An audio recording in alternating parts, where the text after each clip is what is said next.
నేను కూడా బయటికి వెళ్తాను.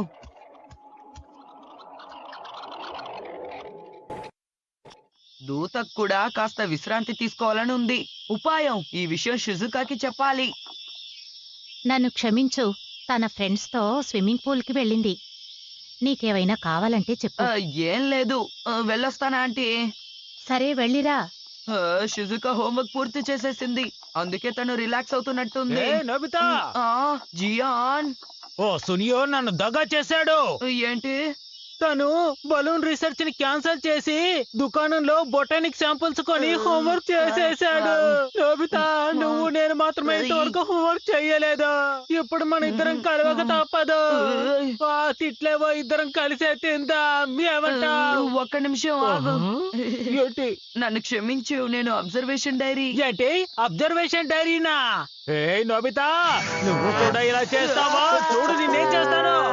అరే, జియాన్ ఇలా కొట్టాడేంటి? నొప్పెడుతోంది. నువ్వెక్కడికి వెళ్ళొచ్చావు? జియాన్ నన్ను బాగా కొట్టాడు డోరేమాన్. ఏదేమైనప్పటికీ నువ్వు లేనప్పుడు ఇక్కడ ఏం జరిగిందో చూడు. ఒకసారి తొంగి చూడు. అరే, సూర్యుడు మాత్రమే ఉన్నాడు. మిగతా నక్షత్రాలేవి? అన్నీ అందులో కలిసిపోయాయి. అంటే భూమి పుట్టలేదన్నమాట. అరేరే, భూమి పుట్టక ముందే నాశనం అయిపోయిందే. ఇప్పటికన్నా తప్పు తెలుసుకున్నావా? ఇక నుంచి ఇచ్చిన మాట నిలబెట్టుకుంటావుగా? తప్పకుండా. సరే, ఇక నీకు సహాయం చేస్తాను. ధన్యవాదాలు డోరేమాన్. ఇప్పుడు బ్యాక్వర్డ్ బటన్ నొక్కి వెనక్కి వెళ్దాం. మెల్లగా మెల్లగా తిప్పు. వేగంగా తిప్పావంటే అన్ని విడిపోతాయి. సూర్యుడికి భూమికి మధ్యన ఉండాల్సిన దూరం చాలా ముఖ్యం. ఆ దూరం కాస్త తక్కువైనా ఎక్కువైనా జీవరాశులు పుట్టే అవకాశం ఉండదు. భలే, నా భూమి పుట్టింది. భూమి 450 కోట్ల సంవత్సరాల క్రితంది. నేను నిర్ణయించుకున్నాను. ముందు వెళ్ళి నోబితాకి క్షమాపణ చెప్తాను. ఆ తర్వాత తన్ని బెదిరించి నేను తనతో రీసెర్చ్ చేస్తాను. ఇంతకు మించి నాకు వేరే దారి లేదు. ఏమిటవి? అవి ఎగురుకుంటూ కొండ వెనక భాగానికి వెళ్తున్నాయి.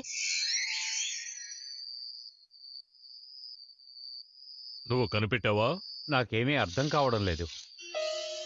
ఆ కాలం నాటి ప్రదేశం ఇక్కడే ఎక్కడో ఉండుండాలి. మాన్స్టర్లు! ఎవరది? బాబాయ్, కాపాడండి!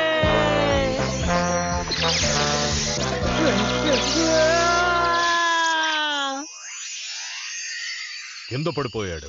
తన్ని పట్టుకొని చాలా విషయాలు అడగాలనుకున్నాను. పద వెళ్ళి పట్టుకుందాం. ఆగు, టైం పెట్రోల్ వస్తోంది.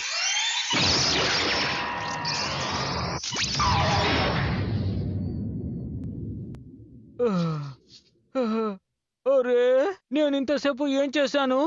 బాగా నిద్రపోయాననుకుంటాను.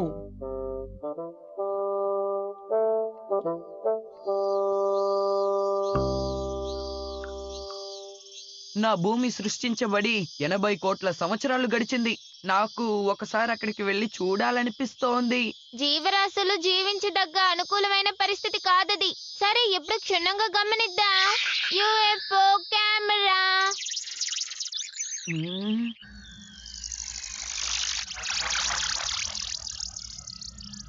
ఇప్పుడు భూమి దట్టమైన మబ్బులతో కమ్ముకొనుంది. ఇప్పుడు కెమెరా మబ్బుల్లోకి ప్రవేశించింది. అరే, వర్షం! ఇప్పుడు వర్షం మొదలైంది. గొప్ప ఫలితం. భూమి మీద పడే మొదటి వర్షం ఇదే. గొప్ప ఫలితమా? అవును. వర్షం నీరు సేకరణ అయితే అది సముద్రంగా మారుతుంది. ఆ తర్వాత జీవరాశులు పుడతాయి. అవునా? ఈ ముఖ్యమైన సంఘటనని నీ డైరీలో రాసుకో. తప్పకుండా నేను రాస్తాను. ఈ రోజు ఆగస్ట్ 21వ తేదీ వర్షం వచ్చింది.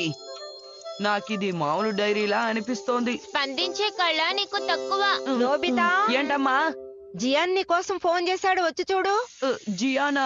తనకి నేను రీసెర్చ్ ప్రారంభించానని కోపం వచ్చినట్టుంది. ఏం చేయను? తనకి నీ మీద అసూయ. నేను వెళ్ళి మాట్లాడతాను. ఏమంటున్నావు? తన ఇంట్లో లేడా? బహుశా తను రేపే ఇంటికి తిరిగి వస్తాడేమో. నేను అర్జెంట్ గా మాట్లాడాలి. సరే, తను ఇంటికి వచ్చాక నాకు ఫోన్ చేయమని చెప్పు. ఇది